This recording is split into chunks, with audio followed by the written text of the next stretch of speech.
ভারতবর্ষ এবং পশ্চিমবঙ্গ রাজ্যের প্রতিবেশী দেশ। পশ্চিমবঙ্গ বাংলাদেশের নিকটতম রাজ্য হওয়ায় বাংলাদেশের মানুষের বাংলায় প্রায় যাতায়াত ছিল, কিন্তু নিত্যদিনে এই যাতায়াত হয়ে উঠেছে অবাধ। কেবল যাতায়াতই নয়, বাংলাদেশের মানুষ বাংলায় বসবাস করতেও শুরু করেছে। কিছুদিন আগে কেন্দ্রীয় সরকারের দ্বারা সিএএ ঘোষিত হওয়ার পর এর তীব্র বিরোধ করেছিলেন পশ্চিমবঙ্গের মুখ্যমন্ত্রী মমতা বন্দ্যোপাধ্যায়। আবার অন্যদিকে একটি জনসভায় তিনি বলেছেন তিনি বাংলাদেশের অসহায় অভিবাসী অর্থাৎ বাংলাদেশি ইমিগ্রেন্টসদের সাথে আছেন। এছাড়াও 22 মে 2024-এ কলকাতা হাইকোর্ট দ্বারা ওবিসি রিজার্ভেশন থেকে মুসলিমদের অধিকার বাতিল করার রায় দিলে মুখ্যমন্ত্রী মমতা বন্দ্যোপাধ্যায় হাইকোর্টকেও চ্যালেঞ্জ জানানোর কথা বলেন। টিএমসি সুপ্রিমোর এইরকম দুমুখ বিবৃতি এবং কেবলমাত্র মুসলিমদের প্রতি সহানুভূতি নিয়ে বিজেপি টিএমসি সরকারকে কটাক্ষ করে বলে মুখ্যমন্ত্রী মমতা বন্দ্যোপাধ্যায়ের তৃণমূল কংগ্রেস পশ্চিমবঙ্গকে ইসলামিক রাজ্য বানাতে তৎপর হয়ে উঠেছে।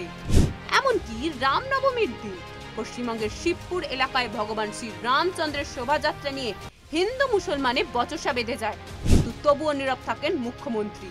এই প্রসঙ্গে বিজেপি নেতারা তৃণমূল কংগ্রেস ও পশ্চিমবঙ্গ পুলিশের আইন শৃঙ্খলা বজায় রাখার অক্ষমতা নিয়ে প্রশ্ন তুললে টিএমসি সাংসদ চন্দ্রিমা ভট্টাচার্য পাল্টা বিজেপিকে কটাক্ষ করে বলেন বিজেপি কেবল ধর্মের রাজনীতি করে, ধর্মের নামে ভেদাভেদ করে। এর পাল্টা উত্তরে 17 জুলাই অনুষ্ঠিত বিজেপির বর্ধিত প্রদেশ কার্যকারিণী বৈঠকে রাজ্য দলনেতা শুভেন্দু অধিকারী বলেন বিজেপির এজেন্ডা সবকা সাথ সবকা বিকাশ, অর্থাৎ ভারতীয় জনতা পার্টি সব ধর্মের মানুষের সাথে থাকে, সবার সাথে মিলে কাজ করে।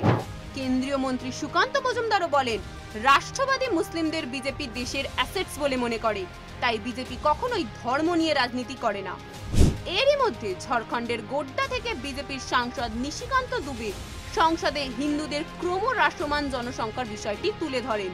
তিনি বাংলা ও বিহারের মুসলিম অধ্যুষিত জেলাগুলিতে হিন্দু গ্রামগুলি খালি করার বিষয়ে উদ্বেগ প্রকাশ করেছেন।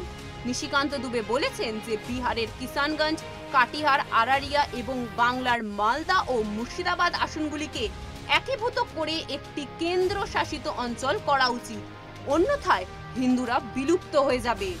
এবার আপনাদের দেখাই এমন কিছু ছবি যা সোশ্যাল মিডিয়ার মাধ্যমে পাওয়া গেছে এবং যা পশ্চিমবঙ্গে জিহাদ ছড়ানোর ষড়যন্ত্র করছে।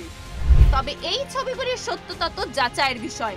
তবে এই ধরনের ঘটনা যদি সত্যি বাস্তবে ঘটে থাকে তাহলে পশ্চিমবঙ্গ সরকারের উচিত দ্রুত ব্যবস্থা নেওয়া। আরো জানতে দেখতে থাকুন সুদর্শন বাংলা। জয় হিন্দ, জয় ভারত।